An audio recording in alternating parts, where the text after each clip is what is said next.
Authorities are warning more rain is expected to hit battered part of Queensland and the northern New South Wales on Tuesday as ex-tropical cyclone Alfred causes flooding in the inland communities west of Brisbane. The city of Ipswich narrowly avoided severe flooding overnight after the Bremer River peaked more centimeters below the major flood level. Parts of the Ipswich CBD and some suburbs have been inundated and residents have been narrowly watching the river height in the early hours of Tuesday. It peaked at 1149 meters, just below the 11.7 meters major flood level.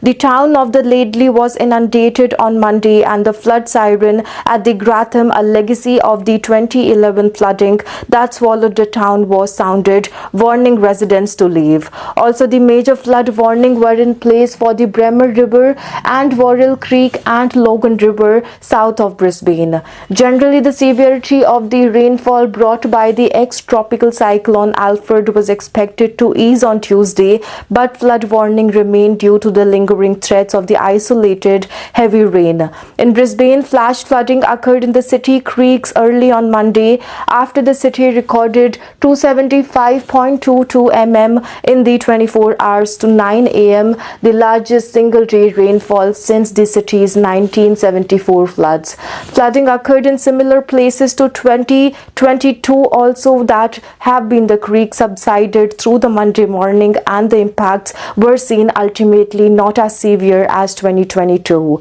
Brisbane resident Hayden Edwards thought he'd escaped the worst of the ex-tropical cyclone Alfred until he woke up on Monday with the rubbish and bins floating around his inundated property. It just came up so quickly, Edwards said.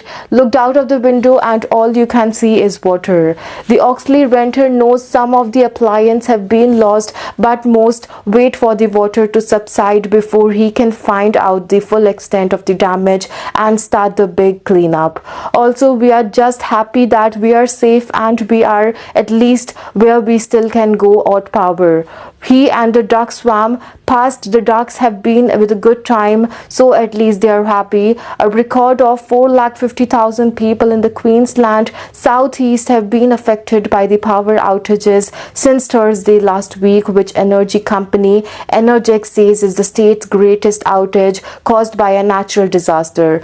More than 350 public schools were set to reopen on Tuesday, but hundreds more remain shut.